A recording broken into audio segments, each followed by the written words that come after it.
تعلم على العلماء حتى تعرف الإسلام صحيحا. إن الحمد لله نحمده ونستعينه ونستغفره ونعوذ بالله من شرور أنفسنا ومن سيئات أعمالنا من يهده الله فلا مضل له ومن يضلل فلا هادي له وأشهد أن لا إله إلا الله وحده لا شريك له وأشهد أن محمدا عبده ورسوله صلى الله عليه وعلى آله وأصحابه وسلم تسليما كثيرا. أما بعد, në gjithë lavdia I takon vetëm Allahut, ata e lavdrojmë dhe I shprehim lavdi, prej Tij kërkojmë ndihmë dhe prej Tij kërkojmë falje. Kërkojmë mbrojtje tek Allahu nga e keqja e vetes sonë dhe nga të këqijat e veprave tona. Kë udhëzon Allahu, s'ka kush e devion, dhe kë e devion Allahu, s'ka kush e udhëzon. Dëshmoj se nuk ka të adhuruar të drejtë përveç Allahut një, I cili nuk ka ortak dhe nuk ka rival, dhe dëshmoj se Muhamedi është rob dhe I dërguar I Tij. Salavatet dhe selamet e shumta të Allahut qofshin për të, për familjen e Tij dhe të gjithë shokët e Tij, si dhe të gjithë ata që e ndjekin udhën e tyre deri në ditën e gjykimit. Mëtej, o Zoti ynë, Ti je I lartësuar dhe I pastër nga çdo emet, ne nuk dim asgjë pas asaj që na ke mësuar Ti, në të vërtetë Ti je gjithdituri I urti.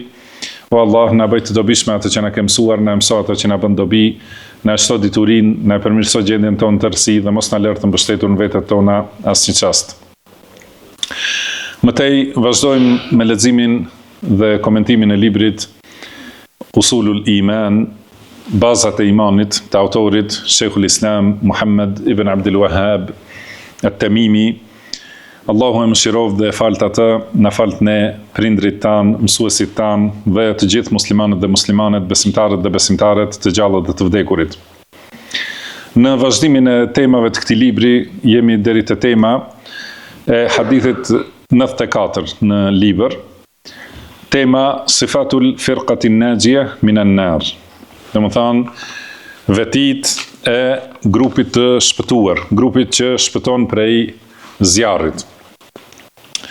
Ka thënë autori rahimahullah, wa anhu aidan, do të thënë prej tij gjithashtu transmetohet dhe hadithi paraprak që është përmendur është nga Abdullah ibn Umar radhiyallahu anhuma. Transmetohet nga Abdullah ibn Umar radhiyallahu anhuma se ka thënë I dërguari Allahut sallallahu alaihi wasallam ka thënë: la ya'tiyanna ala ummati kama ata ala bani Israil hadwa an-na'l bin-na'l. Do thot, ummetit tim do t'i ndodh ajo që I ka ndodhur bive të Israilit, si këpuca me këpucën. Domethënë njësoj siç janë këpuca me këpucën. Hatta in kana fihim man ata ummuhu alaniyatan lakana fi ummati man yasna'u dhalik.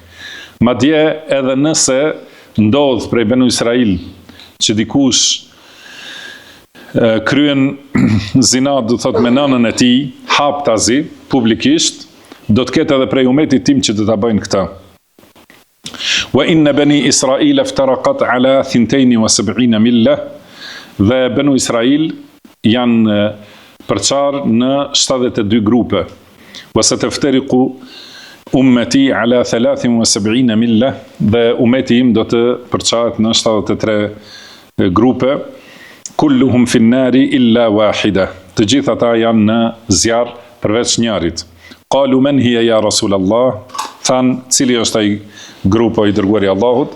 Qal, ai tha, ma ana alayhi wa ashabi. Do të thënë ai grup që është në rrugën në të cilën jam unë dhe sahabët e mi. Pra këtë hadith transmeton Imam Ahmedi në Musnad dhe Abu Davudi nga Abdullah ibn Umar radhiyallahu anhuma. Dhe ky hadith do thot vërtetohet edhe me hadithet tjera që janë përmendur, do të thënë hadithet njohura sahiha që I përmendin këto çështje, që këto çështje të cilat janë përmendur gjithashtu në këtë hadith. Megjithse, do të thënë këtë hadith që e lexuam, në ta është një prej transmetuesve që quhet Abdulrahman ibn Ziyad ibn An'am al-Afriqi. Për të Ibn Hajeri ka thonë dhaifun fi hifdhihi wa kana rajulan saliha. Domethënë ai është I dobët në memorie, por ka qenë njeri I mirë. Domethënë në veten e tij ka qenë I mirë, por memorizim dhe bartje të diturisë, do thotë ka pasur dobësi. Prandaj ky hadith ka pak dobësi. Mirë po, të njëjtat fjali të këtij hadithi janë të transmetuara në hadithet tjera që janë sahih, siç është hadithi për përngjasimin. Ka thënë pejgamberi sallallahu alaihi wasallam në hadith tjetër, la tattabi'unna sanana man kana qablakum. Do të thonë do t'i ndiqni rrugët e atyre që ishin para jush. Do të thonë do t'i ndiqni ato popujt para jush, të cilët janë jahudit dhe krishterët, se ka thonë, kanë pyetur sahabët, pasi ka treguar pejgamberi sallallahu alaihi wasallam, ka thonë a janë xifutët dhe të krishterët, ka thonë po kush tjetër. Do të thonë do t'i ndiqni ata pllomb pas pllombe, edhe krah pas krahu, derisa edhe nëse hynë në vrimën e hardhucës, edhe ju do të hyni në ta. Do thotë këtu në këtë hadith është përmendur imitimi i mosbesimtarëve prej popujve të mëparshëm, do të thonë në secilën çështje. Edhe nëse hynë në ngushtica dhe në punë të kota dhe të pavlefshme dhe të cilat bartin vështirësi, njerëz prej këtij umeti do t'i ndjekin edhe aty, edhe do të mundohen të hinë pas tyre edhe në vrimën e hardhucës. Kurse në këtë hadith është përmendur diçka dhe më e tmerrshme. Do të thonë, edhe kur të bëjnë ata devijime, edhe kufriate, edhe shtrembrime, edhe kur bëjnë mëkate, edhe ato mëkate i paraqesin si të mira, si përparim, si ngritje, shumë prej muslimanëve i ndjekin. Madje edhe nëse e kishin bërë këtë do të thonë tmerr të madh, edhe nëse kishin bërë zina me nënat e tyre, dhe këtë e kishin bërë haptaz, do të kishte prej muslimanëve që do ta kishin ndjekur këta, dhe do ta kishin përsëritur. Do të thonë, zinaja në vetvete është prej punëve më të shëmtuara dhe më të neveritshme, por është edhe më e shëmtuar dhe më e madhe nëse është me ato që janë mahram. Do të thonë që ndalohet edhe martesa me to. Edhe kulmi i shëmtisë edhe i tmerrit prej këtij mëkati është nëse kjo ndodh me nënën. Allah na ruajt. Do thotë më e keqja që mund të imagjinohet, nëse e kishin bërë jahudit dhe krishterët, edhe haptas e kishin bërë, edhe e kishin quajtur përparim, do të kish pas edhe prej muslimanëve që do të kishin munduar ta imitojnë këta. Kjo është për shkak se është dobësuar njohja e Islamit, edhe është dobësuar krenaria me Islamin, dhe do të thënë lavdrimi ndaj Allahut subhanahu wa taala dhe falënderimi ndaj Allahut për këtë dhunti madhështore, për cilën ka thënë Omeri radhiyallahu anhu, nahnu ummatun a'azzana Allahu bil Islam. Do të thënë ne jemi ummet, jemi popull që Allahu na ka dhënë krenari përmes Islamit. Wa mahma ibtaghayna al-izzata bighayrihi adhallana Allah. Edhe çdo herë kur të kërkojmë krenari dikun tjetër dhe jo në Islam, atëherë Allahu na poshtron, edhe na e humb krenarin. Edhe kjo është pikërisht gjendja në të cilën kemi arritur, për shkak se shumë prej muslimanëve kërkojnë krenari edhe kërkojnë që të llogariten të ngritur dhe të përparuar, duke marrë rrugë të tjera dhe jo duke ndjekur rrugën e pejgamberit sallallahu alaihi wasallam. Dhe na ka treguar në këtë hadith pejgamberi sallallahu alaihi wasallam se do të jetë përngjasimi me xifut dhe krishter hadhwan na'li bin na'l. Do të thonë si këpuca me këpucën që ngjet. Do të thonë si të dy këpucët nëse i afron, do të thonë si i ngjajnë njëra tjetrës ose si e pasqyrojnë njëra tjetrën. Në këtë mënyrë do të ketë shumë prej muslimanëve që përngjasohen dhe pasqyrohen, do të thonë te mosbesimtarët në këtë mënyrë, saqë nuk mund ta dallosh do thotë nuk mund ta dallosh as në pamje, as nuk mund ta dallosh në vepra, as në fjalë, as në besime, madje, do të thonë nuk mund ta dallosh muslimanin prej të tjerëve, dhe mundohet t'i imitoj dhe t'i ndjek në secilën çështje, edhe kjo është ajo që e ka sjell dobësimin e umetit dhe rënien në këtë grad të ulët. Si tham, pra në hadithin tjetër është edhe nëse hyn në vrimën e hardhucës, kurse në këtë hadith është, do thotë, edhe në çështje më të tmerrshme. Pastaj pjesë e këtij përngjasimi është përçarja. Pasi Allahu subhanahu wa taala na ka dërguar një fe të vetme dhe na ka dërguar një pejgamber dhe na ka urdhëruar që ta ndjekim atë dhe na ka urdhëruar të kapemi për librin e Allahut dhe për sunetin e pejgamberit sallallahu alaihi wasallam. Dhe kjo është feja islame. Edhe ka thënë dhe na ka ndaluar të përçahemi. Ka thënë Allahu wa'tasimu bihablillahi jami'an wala tafarraqu. Do të thënë kapuni të gjithë fuqishëm për litarin e Allahut dhe mos u përçani. Dhe na ka ndaluar Allahu për ngjasimin me mosbesimtarët edhe në këtë çështje. Edhe ka thënë wala takunu min al-mushrikin min alladhina farraqu dinahum wa kanu shi'a kullu hizbin bima ladayhim farihun. Do të thënë mos u bëni si mushrikët ose mos u bëni prej mushrikëve, të cilët e përçan fenë e tyre dhe u bën grupe dhe pastaj secili grup ose secila parti kënaqet me atë që e ka për vete. Do të thënë edhe mburret me atë që e ka për vete dhe nuk i kthehen të vërtetës. Po ashtu ka thënë Allahu subhanahu wa taala në veçanti për ahlul kitab. Ka thënë wala takunu kalladhina tafarraqu wa ikhtalafu min ba'di ma ja'atuhumul bayyinat. Do të thënë mos u bëni si ata që u përçan dhe u kundërshtuan pasi u erdhën argumentet. Pra këtë e kanë bërë Benu Israil, Jahudit dhe krishterët më vonë, do të thënë e kanë bërë pasi u kanë ardhur argumentet dhe pasi kanë ardhur të dërguarit e Allahut subhanahu wa ta'ala, atëherë janë përça. Dhe Allahu na ka ndaluar që ta bëjmë ne të njëjtën. Mos u bëni si ata, të cilët u përçan pasi u erdhën argumentet. Sepse padyshim se përçarja është sherr. Dhe përçarja do të thotë kundërshtim me librin e Allahut, dhe kundërshtim me pejgamberin e Allahut. Thotë atëherë ndodh përçarja. Dhe kjo përçarje i largon njerëzit nga feja e vërtet dhe e humb bashkimin mes besimtarve, edhe kjo sjell dobësi dhe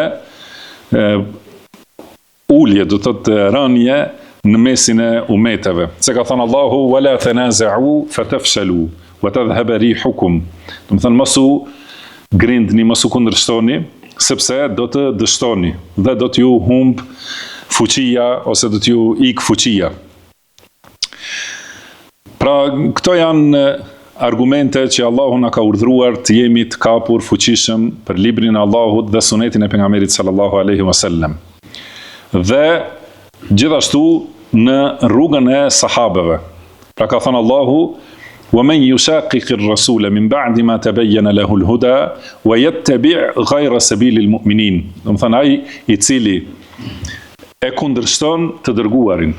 Do të thënë gjithmonë përçarja ndodh pas kundërshtimit me të dërguarin sallallahu alaihi wasallam.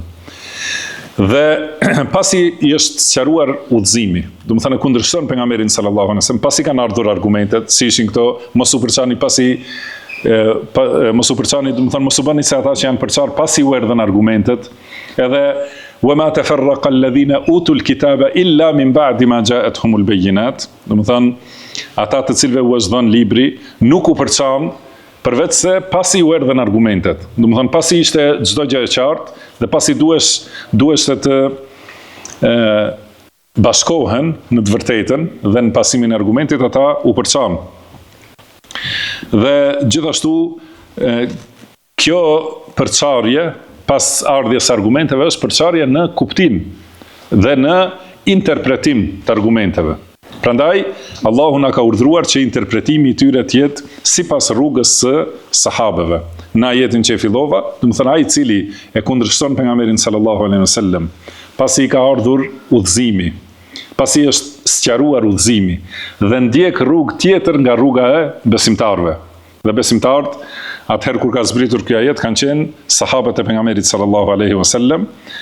Atëherë ai thot Allahu se e lëm në atë rrugë, do të thënë devijojmë, pra e çon Allahu në të vazhdojnë atë rrugë dhe wa nuslihi jahannam, pastaj përfundimi i tij është që do të hidhet në xhehenem dhe ai është vend shumë i keq.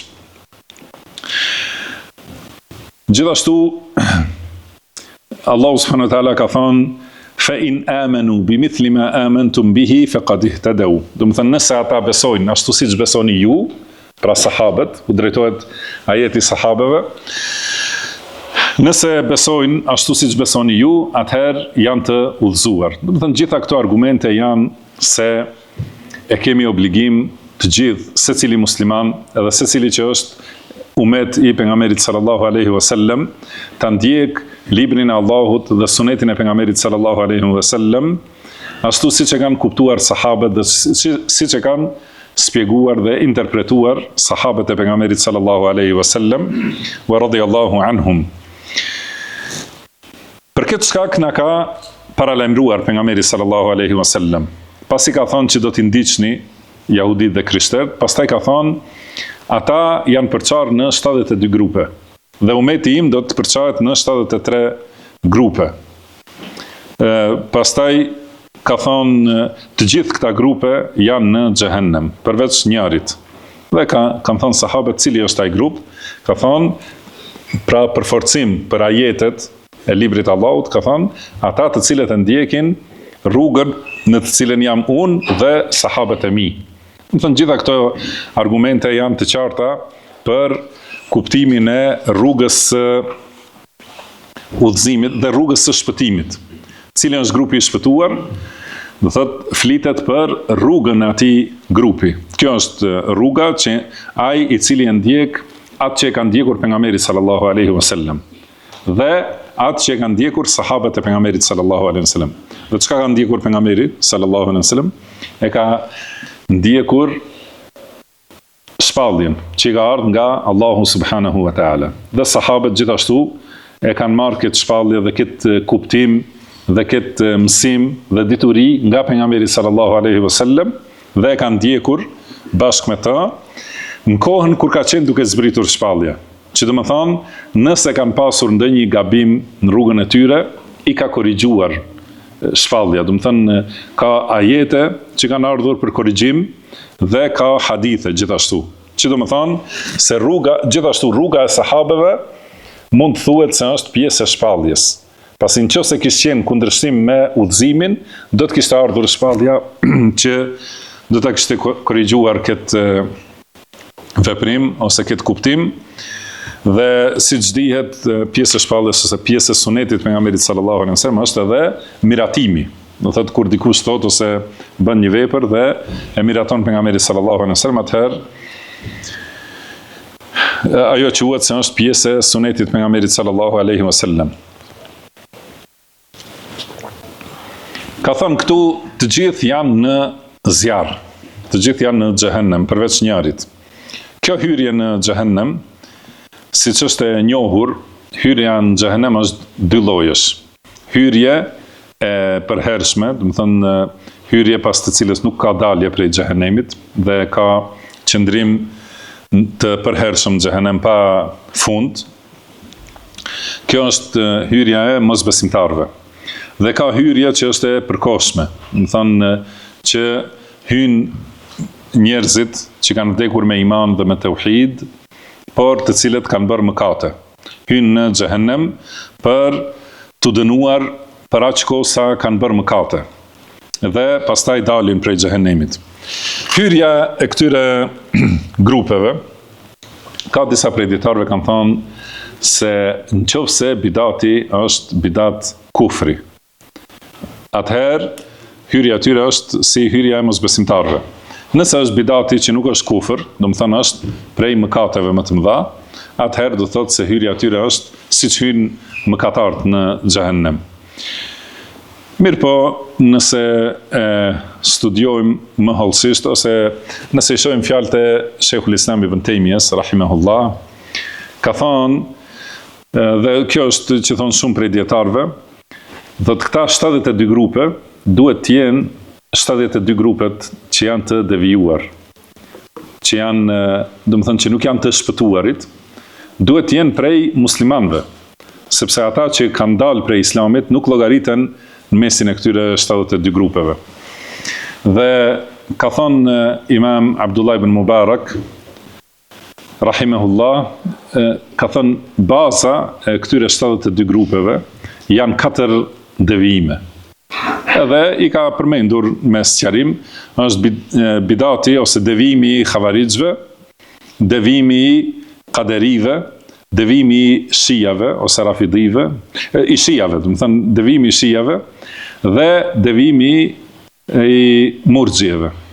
Do të thënë prej këtyre 4 devijimeve degëzohen 72 devijime. Prandaj ka thënë Ibn Taymija, do të thënë i bie se cila bazë e devijimeve ka nga 18 degë, që të bëhen 72. Disa prej dietarëve kanë thënë se janë 5 grupe, ose 5 devijime, 5 baza devijimeve, dhe duke ashtuar këtyre 4-ve edhe devijimin e xehmive. Mirë po, xehmit i kanë llogaritur mosbesimtar. Dhe për këtë shkak nuk i ka futur Abdullah ibn Mubarak, ka thënë, dhe sa i përket fjalës së xehmive, ato janë fjalë që as nuk duam t'i përmendim. Domethënë ato janë krejtësisht jashtë islamit. Dhe të njëjtën thot Ibn Taymija, shiizmi, që ka qenë në atë kohë, ku është përmendur këtu se është një prej bazave të devijimeve, është bidati i atyre që i kanë dhënë përparësi Aliut radhiyallahu anhu përpara Othmanit. Domethënë në renditjen e vlerës, ata që kanë thënë Abu Bekri, Omeri, Aliu, pastaj Othmani radhiyallahu anhum, domethënë këta janë shijat e devijuar, që janë brenda islamit, që nuk kanë dalë nga islami. Për atë kohë, dikush pastaj kur është thelluar ky devijim, ka thënë se Aliu radhiyallahu anhu është më i vlefshëm se Abu Bekri. Dhe kanë thënë dietarët ai që thotë se Aliu është më i vlefshëm se Abu Bekri është kafir. Tani, kurse më vonë, ata që e quajnë veten shia, thot Ibn Taymija, ata nuk e kanë më emrin e shiizmit si bidat, po emri i tyre është rafidi, dhe ata janë jashtë islamit. Nuk hynë të këta 72 grupe. Dhe 72 grupet janë këto që kanë ndonjë devijim, ndonjë çështje, që kanë kundërshtuar rrugën e pejgamberit sallallahu alaihi wasallam, mirë po që kundërshtimi i tyre nuk ka arritur në gradën e kufrit. Dhe që do të thotë se këta të cilët e kanë kundërshtuar rrugën e pejgamberit sallallahu alaihi wasallam hynë në xhehenem, dhe pastaj pas dënimit për ato bidate dhe mëkate që i kanë pasur, atëherë dalin prej xhehenemit, kurse grupi vetëm i shpëtuar që nuk dënohet për rrugën e tij janë ata që e ndjekin Kur'anin dhe Sunetin dhe sipas kuptimit të sahabeve. Pra, kjo është rruga që i bashkon muslimanët dhe i fuqizon dhe e rregullon çështjen e tyre, edhe në çështjet e fesë, edhe në çështjet e dunjas, domethënë rregullohet puna e muslimanëve, si ka thënë Allahu subhanahu wa ta'ala, fa in tanaza'tum fi shay'in farudduhu ila Allahi war rasuli in kuntum tu'minuna billahi wal yawmil akhir. Domethënë nëse kundërshtoheni për diçka, dhe kjo është natyra njerëzore. Domethënë njerëzit patjetër se do të kenë mospajtime. Patjetër se do të kenë mosmarrveshje. Edhe do ta kundërshtoj secili mendimin e dikujt tjetër. Patjetër do të ndodhë. Por nëse ky mospajtim është i atij niveli që nuk arrihet, domethënë që nuk mund të arrihet në marrëveshje ose kompromis, atëherë duhet të gjykohet. Dhe ky gjykim bëhet vetëm sipas Kuranit dhe Sunetit. Edhe nëse gjithashtu ajo marrëveshja ose kompromisi duhet të jetë në bazë të Kuranit dhe Sunetit. Pra në secilën çështje, në secilin kundërshtim, gjykimi, kthimi dhe pajtimi dhe rregullimi janë vetëm sipas librit të Allahut dhe Sunetit të pejgamberit sallallahu alaihi wasallam. Pra ka thënë Allahu në ajet, nëse kundërshtoheni për diçka, atëherë ktheheni atë kundërshtim për ta gjykuar te Allahu dhe i dërguari i tij, nëse jeni që besoni në Allahun dhe në ditën e gjykimit. Nëse jeni që i besoni Allahut dhe ditës së gjykimit, secilin kundërshtim që e keni, ktheheni te Kurani dhe Suneti. Dhe ktheheni te njerëz të diturisë që e shpjegojnë Kuranin dhe Sunetin sipas kuptimit të sahabeve.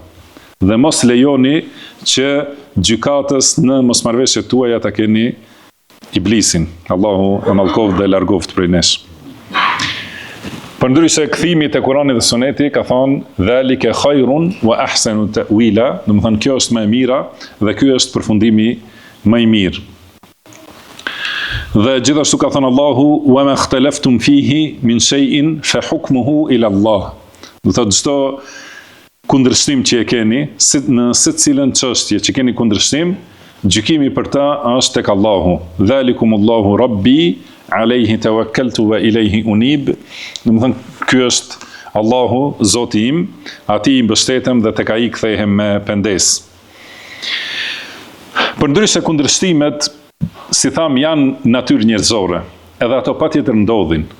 Dhe kur kanë njerëzit sinqeritet dhe kur kanë dashuri për udhëzimin, i kthehen Kuranit dhe Sunetit dhe i zgjidhin ato probleme. Mirë po, nëse devijimi hyn në palcën e njerëzit ose bëhet gjaku dhe mishi i tij, atëherë nuk kthehen. Si ka thënë pejgamberi sallallahu alaihi wasallam, innehu sayakhruju fi ummati aqwamun tajara bihimul ahwa'u kama yatajara al-kalabu bi sahibihi. Do thot, do të dalin në umetin tim disa njerëz, në të cilët do të rrjedhin këto ëndjet, do të thënë bidatet dhe devijimet, siç rrjedh ose siç qarkullon tërbimi në atë njeriu që është i smur nga tërbimi. La yabqa minhu irqun wala mifsalun illa dakhalahu. Nuk do t'i që ky epsi bidati, fanatizmi edhe devijimi nuk le asnjë damar, asnjë nyje në trupin e tij pa hyrë në ta. Do të thonë, siç hyn tërbimi, që është smundje e qenit.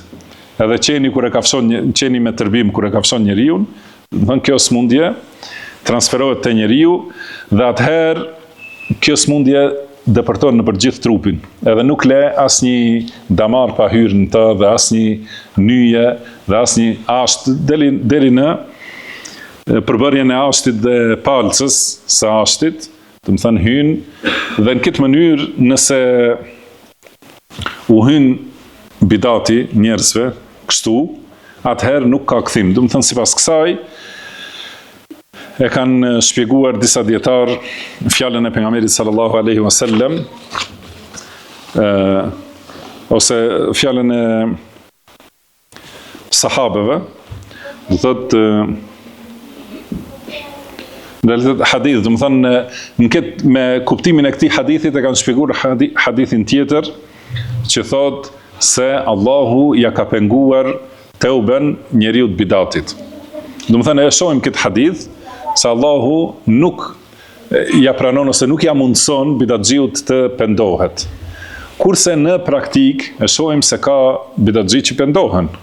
Edhe janë pendu në kohën e sahabeve, prej xhavarixhve, do të thënë ata që kanë një transmetim 1/3 janë penduar, do të thënë 2000 janë penduar, kurse 4000 kanë mbetur. Në transmetim tjetër se thuhet se gjysma prej tyre janë larguar nga rruga e tyre. Do thotë se ka njerëz që kanë rënë në bidat, mirë po bidati nuk ka hyrë në trupin e tyre dhe në qenjen e tyre, siç hyn kjo smundja e tërbimit, do të thonë në trupin e njeriu dhe për këtë shkak ka mundësi që të pendohet. Mirë po ata që nuk pendohen janë këta që janë përshkruar të ky hadith, do të thonë që e kanë bërë mish dhe gjak bidatin, edhe nuk duan t'i ndahen, edhe nuk kthehen pa marrë parasysh sa shohin argumente, edhe sa u sillet, do të thënë fjalët e Allahut edhe fjalët e pejgamberit sallallahu alaihi wasallam, dhe sqarimet të sahabeve, të dietarëve, pa marrë parasysh, nuk kthehen, do thotë, sepse u ka depërtuar deri në palc, do thotë ky devijim.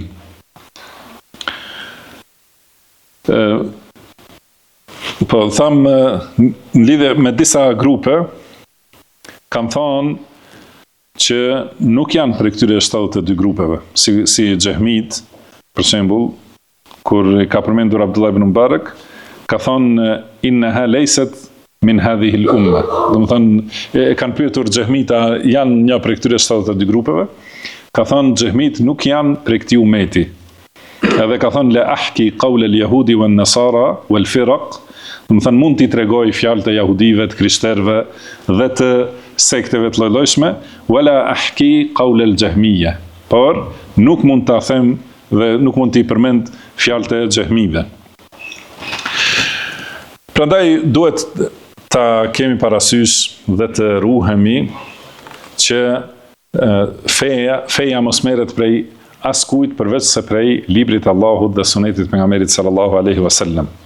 Edhe mos merret fjala e askujt tjetër, sepse këtu në këtë hadith ka thënë pejgamberi sallallahu alaihi wasallam, grupi i shpëtuar janë ata të cilët janë në rrugën në të cilën jam unë dhe sahabët e mi. Dhe ka njëherë Khawarijt thonë ne nuk jemi në rrugën e sahabëve, sepse Khawarijt i kanë shpall mosbesimtar sahabët.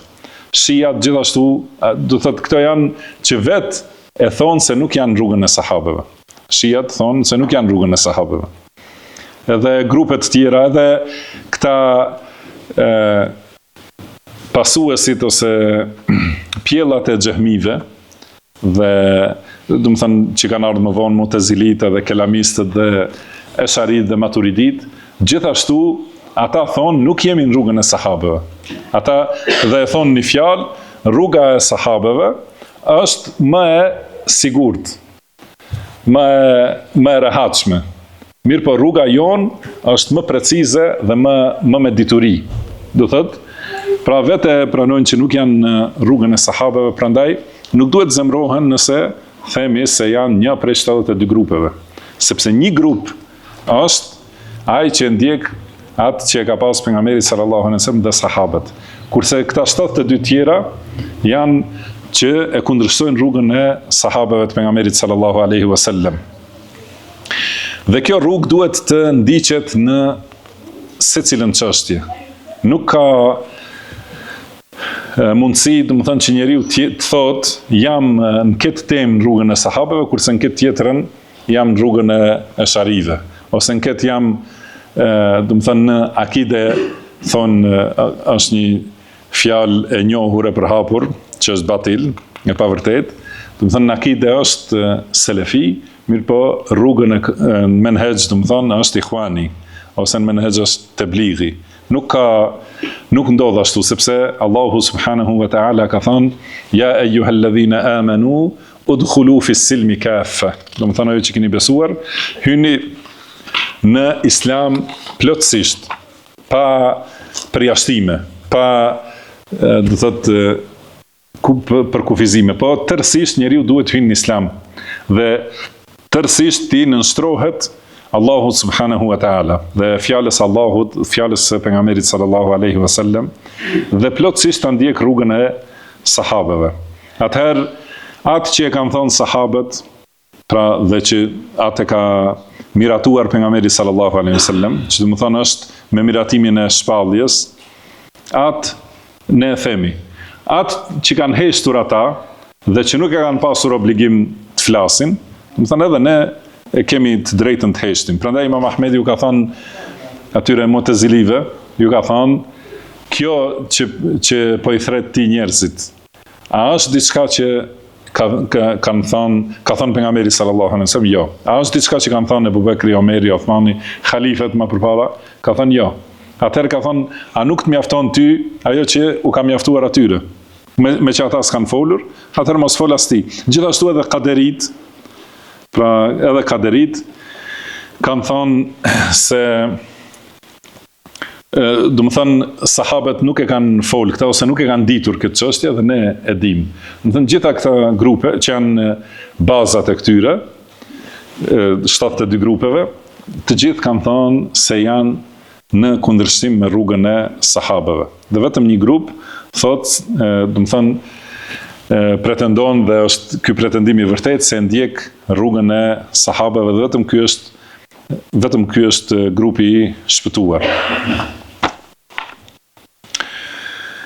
Pastaj në hadithin e radhës është hadith që flet për një temë që do thotë shpërblimi i atij që thret në udhëzim dhe dënimi i atij që thret në devijim. Ka thonë autori Sheikh Muhammad ibn Abdul Wahhab rahimahullah, wa li Muslimin an Abi Huraira radhiyallahu anhu marfu'a, do thotë transmeton Muslimi nga Abu Huraira radhiyallahu anhu hadith të pejgamberit sallallahu alaihi wasallam që ka thënë men da'a ila hudan kana lahu min al-ajri mithlu ujuri man tabi'ahu la yanqusu dhalika min ujurihim shay'a. Kush thret në një udhëzim, ai e ka shpërblimin e atyre që e ndjekin atë, duke mos ju paksuar shpërblimi atyre as pak. Wa man da'a ila dalalah kana alayhi min al-ithmi mithlu athami man tabi'ahu la yanqusu dhalika min athamihim shay'a. Dhe kush thret në një devijim, ai e ka dënimin dhe barrën e atyre që e ndjekin atë në devijim, duke mos u paksuar atyre barrën. Gjithashtu, edhe ata e kanë barrën e vet, por edhe ai që i ka thirrur në këtë devijim e ka barrën njësoj, domethënë i shumëfishohet barra atij me barrët e tyre. Pra ky hadith është argument se pozita e pejgamberit sallallahu alaihi wasallam është pozita më e lartë nga mesi i të gjithë njerëzimit. Dhe kjo, kam thënë dietarët, është në dy aspekte. Aspekti i parë, se askush nuk ka thirrur në këtë udhëzim të plot, siç është udhëzimi i pejgamberit sallallahu alaihi wasallam. Do të thënë nuk ka një udhëzim më të kompletuar si udhëzimi i pejgamberit sallallahu alaihi wasallam. Dhe gjithashtu nuk ka thirrur në mënyrë të plot dhe pa asnjë mangësi askush si pejgamberi sallallahu alaihi wasallam. Do të thënë që e ka plotësuar ose e ka çuar në vend plotësisht amanetin, edhe plotësisht e ka përcjell mesazhin nga Allahu subhanahu wa taala, dhe ky është mesazhi më i përmbushur. Prandaj pozita e pejgamberit sallallahu alaihi wasallam është më e larta, do thotë nga të gjithë njerëzit. Dhe aspekti i dytë është se pejgamberi sallallahu alaihi wasallam ka ndjekës më shumë se secili pejgamber tjetër. Prandaj shpërblimet e tij janë më të shumta se çdo njeri tjetër. Se ka thënë pejgamberi sallallahu alaihi wasallam, unë do të jem me më shumë ndjekës në ditën e gjykimit. Dhe të gjithë këta që e ndjekin pejgamberin sallallahu alaihi wasallam janë, do thotë, të gjitha veprat e tyre të mira, edhe të gjitha shpërblimet që i marrin ata, i merr edhe pejgamberi sallallahu alaihi wasallam, duke mos ju paksuar shpërblimi edhe atyre që veprojnë, do thotë. Prandaj kjo është në një aspekt këtë hadith e kanë marrë për argument se pejgamberit sallallahu alaihi wasallam i përket pozita më e lartë. Edhe ajo është në ditën e gjykimit el-maqamul mahmud, do të thënë pozita e lavdis, që nuk e arrin askush përveç pejgamberit sallallahu alaihi wasallam. Dhe gjithashtu kjo tregon për vlerën e madhe të thirrjes në udhëzim dhe shpërblimet e shumta. Do të thënë, imagjinoni se sa shpërblime kanë dietarët e Islamit, të cilët kanë sqaruar, kanë shkruar, kanë thirrur, kanë shpjeguar, kanë refuzuar devijime, edhe kanë penguar shumë prej devijimeve që të vinte umeti. Do të thënë, siç është Imam Ahmed ibn Hanbal, thotë, i cili ka qenë kështjell përpara sulmeve të Mu'tazilive. dhe ai ka mbetur kështjella e fundit me të cilën Allahu e ka mbrojtur këtë fe. Edhe pasi do thotë sikur të kishte rënë, si thuhet kjo kështjellë, do të thonë në të gjithë umetin do të ishte shpërnda ky devijim i pretendimit se Kurani është i krijuar. Prandaj kanë thonë se Allahu e ka mbrojtur këtë fe me dy persona, ka mbrojtur Ebu Bekrin, me Ebu Bekrin, e ka mbrojtur Islamin në kohën e riddes dhe ka mbrojtur Islamin me Imam Ahmed ibn Hanbal në kohën e fitnes të krijimit të Kuranit. Dhe kjo do të thotë se këta dietar kanë shpërblime të shumta, sepse secili që thret në një udhëzim i ka shpërblimet e tij dhe shpërblimet e secilit që e ndjek atë në udhëzim, duke mos ju paksuar atyre shpërblimi. Dhe kjo tregon vlerën e thirrjes në rrugën e Allahut. Prandaj secili njeri që ka mundësi, qoftë edhe me një fjalë, edhe me një këshill, edhe me një vepër të mirë që ndihmon thirrjen për rrugën e Allahut, duhet ta ketë parasysh njeriu se do të thotë shpërblimet pastaj janë të vazhdueshme edhe pas vdekjes, edhe pasi të vdes njeriu, do të thotë vazhdojnë shpërblimet, se ka thënë pejgamberi sallallahu alaihi wasallam kur të vdes njeriu i ndërpriten gjitha veprat, përveç në 3 raste. Dhe njëri prej tyre është dituri e dobishme që e lë njeriu dhe prej saj përfitojnë njerëzit.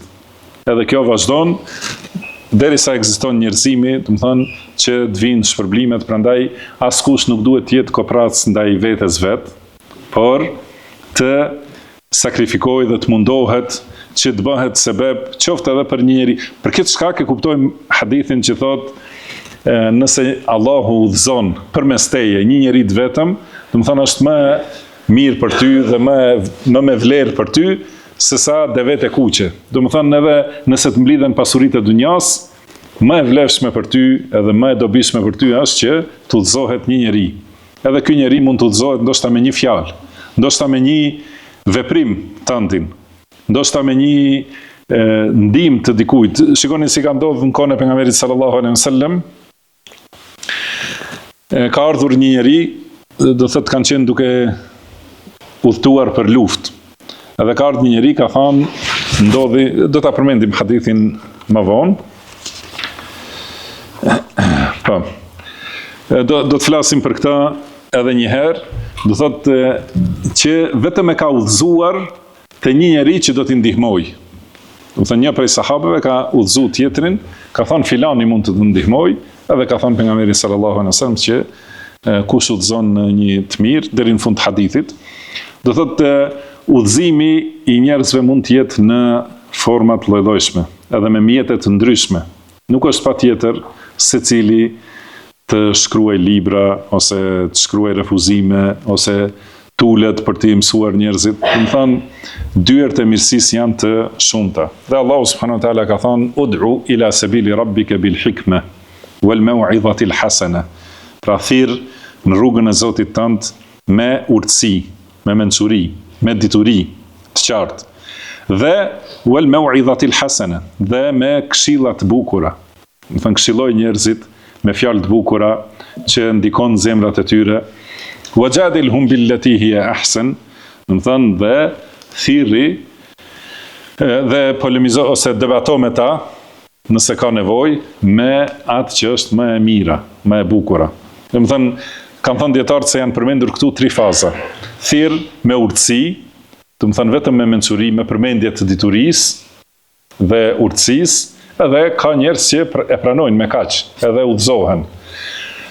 Dikujt nuk i mjafton, duhet ti flitet, të këshillohet ai personalisht, dhe këshilla duhet bëhet me fjalë të mira, me al-mau'iza al-hasana, do të thonë me këshilla të bukura.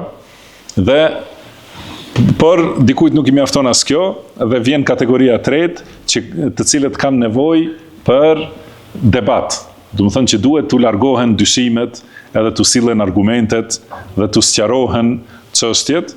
Dhe kjo wajadilhum billati hiya ahsan, do të thonë polemizo me ta ose debato me ta me atë që është më e bukura. Jo mirë, nuk ka thënë polemizo mirë, po me atë më të mirën që mund ta zgjedhësh, mënyrën më të mirë që mund ta zgjedhësh për të debatuar me ata që e kundërshtojnë të vërtetën. Dhe ka thënë Allahu: "Waltakum minkum ummatun yad'una ila al-khayri wa ya'muruna bil ma'rufi wa yanhauna 'anil munkar."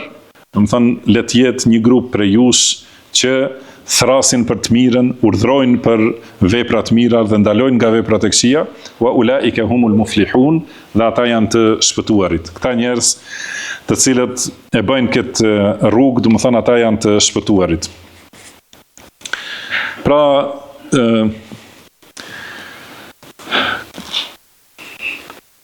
është veprim, do thotë thirrja në rrugën e Allahut, është edhe thirrja në udhëzim dhe thirrja për të mira ose urdhrimi për të mira, do thotë është prej veprave më të mira dhe me shpërblime më të shumta, të cilat nuk ndalen.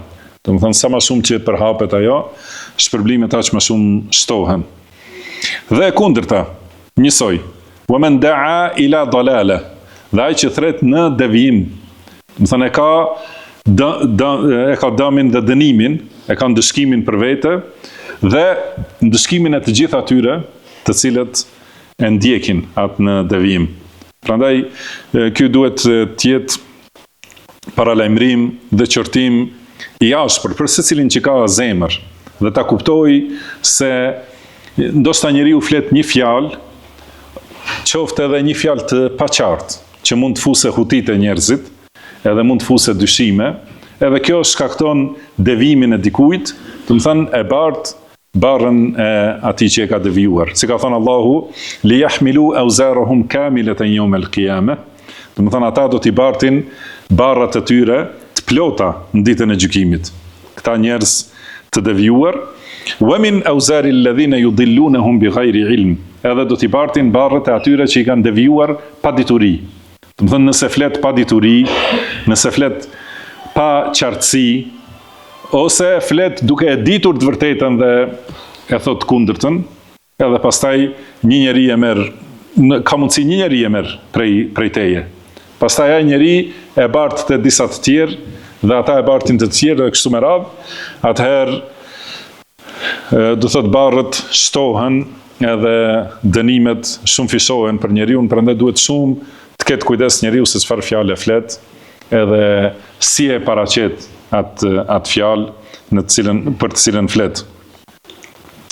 Se edhe këtu vazhdon dënimi edhe pas vdekjes, siç vazhdon shpërblimi tek ai që ka thirrur në udhëzim. Do të thënë, vazhdon pasi njerëzit punojnë me fjalët e tij, edhe nuk ka mundësi të dalë përveç nëse pendohet sinqerisht tek Allahu dhe i paralajmëron njerëzve ose i usqaron njerëzve për atë devijim që është përhapur. Edhe kjo është me të vërtetë ngatresë e rrezikshme për njeriu.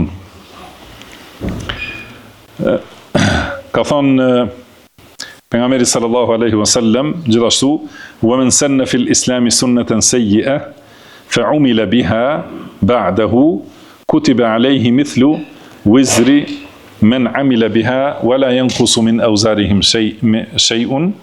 Do thotë, kush fut në islam një rrugë të keqe dhe veprohet sipas saj, pas tij, do të thonë edhe pas vdekjes së tij, atëherë atij shkruhet njësoj barra ose mëkati dhe dënimi, si mëkati dhe dënimi atyre që veprojnë, duke mos ju paksuar edhe atyre dënimi. Dhe ka thonë pejgamberi sallallahu alaihi wasallam: "La taqtulu nafsun dhulman illa kana ala ibn Adam al-awwal kiflun min damiha."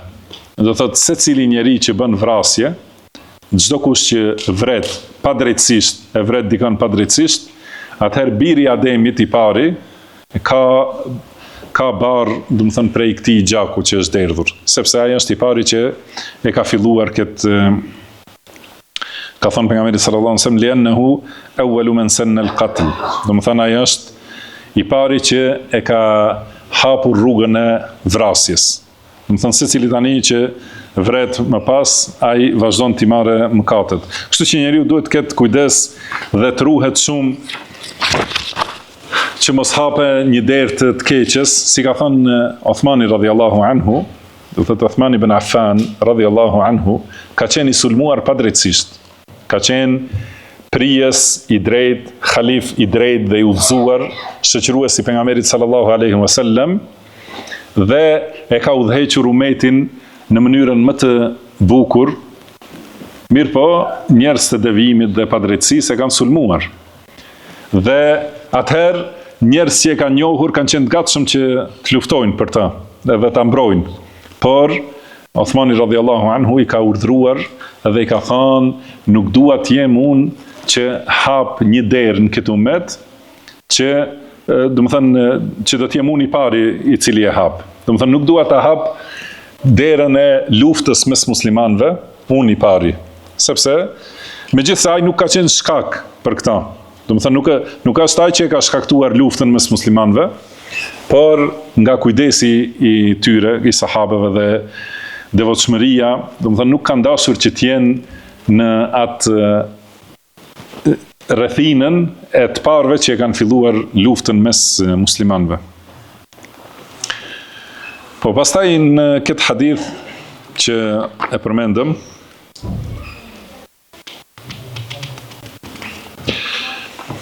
hadithi i radhës thot autori rahimahullah, walahu an Abi Mas'ud al-Ansari radhiyallahu anhu, gjithashtu ai transmeton, do të thënë Muslimi, që u përmend më herët, nga Abu Mas'ud al-Ansari radhiyallahu anhu, thot, jaa rajulun ila an-nabi sallallahu alaihi wasallam qal, erdhi një njeri te pejgamberi sallallahu alaihi wasallam dhe tha, innahu ubdi'a bi fahmilni.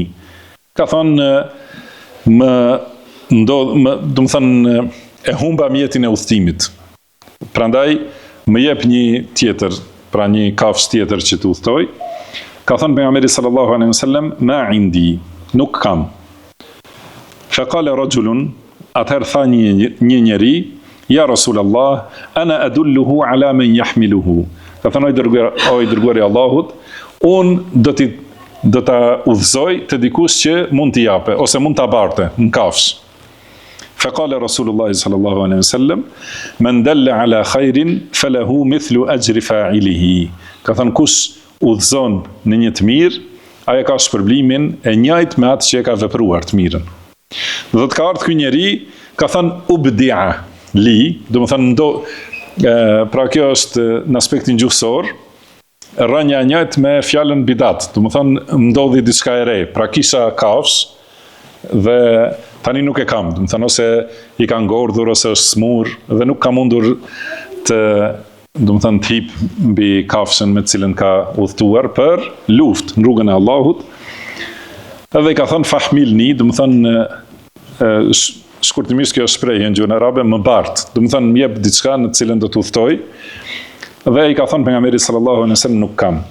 Tani një njeri që ka qenë aty ka thënë unë mund t'ia tregoj dikon që mund ta barte. Do të thënë ose mund t'ia japë një kafshë tjetër ose mund ta marrë me vete në kafshë, në deve. Dhe ka thënë pejgamberi sallallahu alaihi wasallam, men dalla ala khairin falahu mithlu ajri fa'ilihi. Do të thotë kush udhëzon në një të mirë, ai ka shpërblimin e vepruesit të asaj mire, të asaj të mira. Do thotë shiko ky njeri çka ka vepru, vetëm i ka thonë shko te filani ose të çoj deri te filani, ai mund të ndihmoj. Dhe ky ka qenë veprimi i këtij sahabiu. Mirë po, ka thënë pejgamberi sallallahu alaihi wasallam se tani ky e ka shpërblimin e njëjtë me atë që do t'ja japë kafshën ose që do ta barte me vete. Dhe ai që do t'ja japë kafshën ose që do ta barte e ka shpërblimin e njëjtë me këtë që është duke shkuar në luftë në rrugën e Allahut. Do të thënë që janë shpërblime të shumta. Dhe kështu do thotë i shumëfisohet njeriu shpërblimi për një fjalë të mirë ose një udhëzim të mirë. Prandaj do thotë njeriu me të vërtetë nuk bën të jetë koprac kundër vetes vet, që t'ja privoj vetes gjitha këto shpërblime të mëdha. Do thonë secili që ka mundësi dikon ta udhëzoj, do thotë ta udhëzoj te dikush që mund ta ndihmoj për ndonjë udhëzim. Do thënë prapë është ndihmë për rrugën e mirë.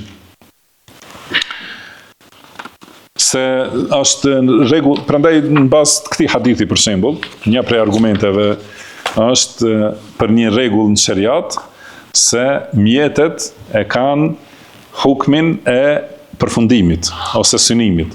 Do të thënë nëse ky mjeti, fjala jote është mjet për ta çuar dikun dhe nëse e çon në udhëzim, do të thënë e ka hukmin e udhëzimit. Nëse e çon devijim, Allahu na ruaj, e ka gjithashtu ajo fjalë edhe pse mund të jetë në vetvete nuk është devijim, por nëse e çon njeriu në devijim, do të thënë e ka hukmin e devijimit. Se gjithashtu ka thënë Allahu subhanahu wa taala wala taqta'una wadiyan illa kutiba lakum, do të thënë edhe falni wala yaqta'una wadiyan illa kutiba lahum, do të thënë edhe kur kalojnë një luginë u shkruhet. Do të thënë kalimi nga njëra anë e luginës deri te tjetra ka vështirësi, sidomos në ato vende që i keni parë, ndoshta shumë prej jush e keni parë se si janë luginat, vështira, do të thënë kur është duke ecë njeriu duhet të zbresë edhe zbritja është e rëndë, edhe dalja prej saj është e rëndë. Ka thënë Allahu edhe kjo ju shkruhet. Pse? Pasi kjo është mjet për të shkuar në luftë në rrugën e Allahut subhanahu wa ta'ala. Gjithashtu thot, transmetohet nga Amr ibn Auf, radhiyallahu anhu. Nuk do të hapet kjo. Po thot,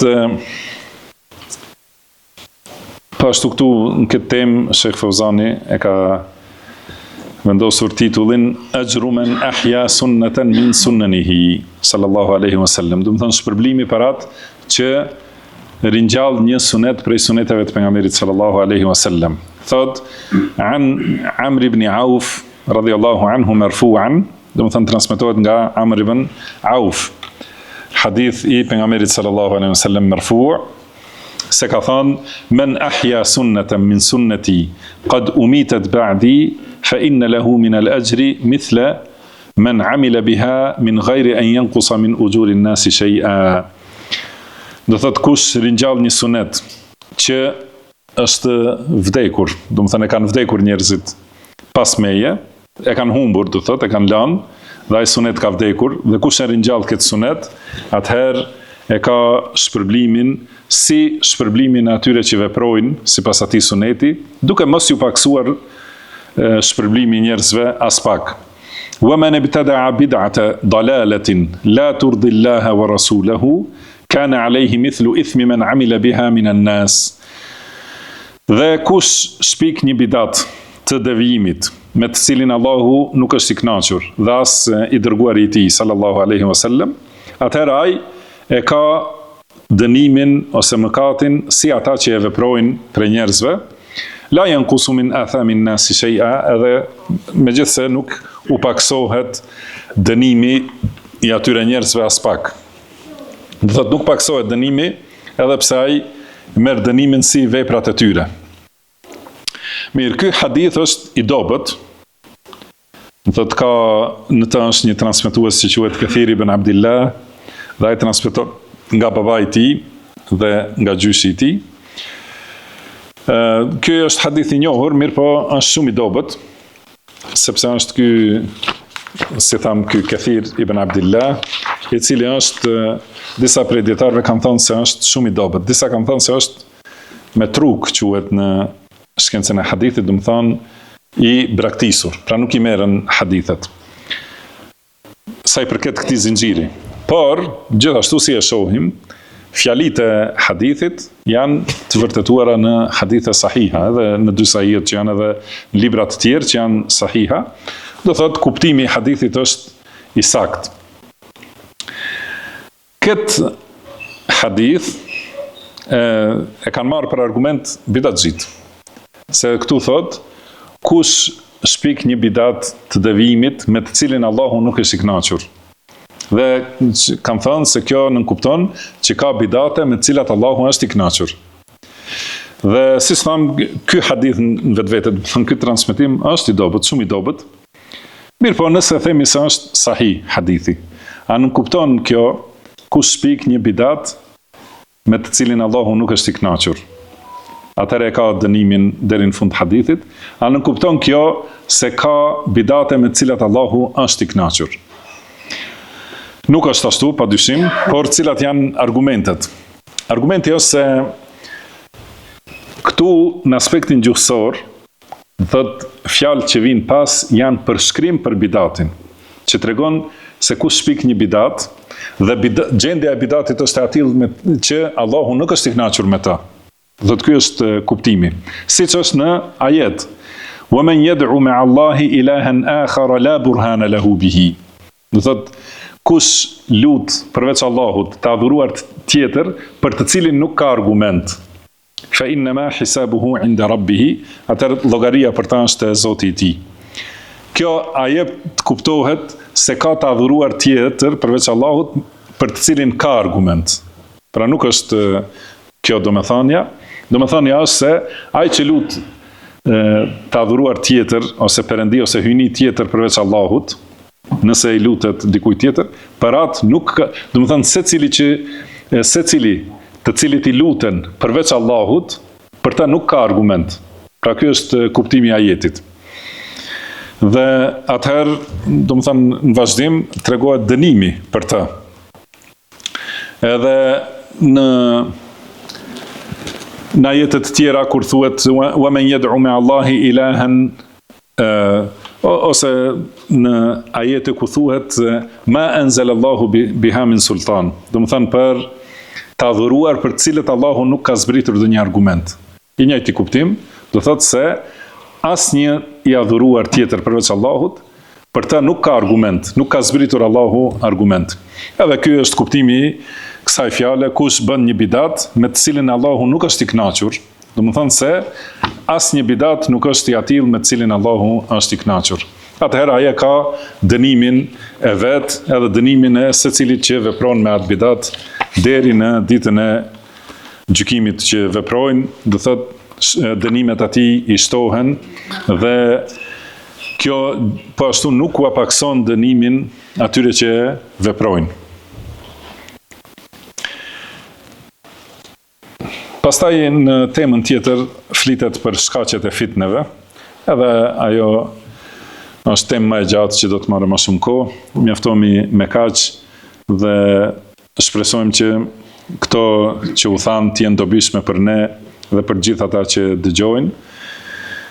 Dhe lutim Allahun që të na bëjë të dobishme atë që na ka mësuar, të na mësojë atë që na bën dobi, të na shtojë diturinë, të na përmirësojë gjendjen tonë të tërësi dhe mos na lërë të mbështetur në vetët tona asnjë çast.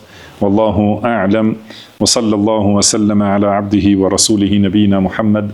Subhanaka Allahumma wa bihamdik, ashhadu an la ilaha illa ant, astaghfiruka wa atubu ilayk, wa akhiru da'wana anil hamdulillahi rabbil alamin. Amin.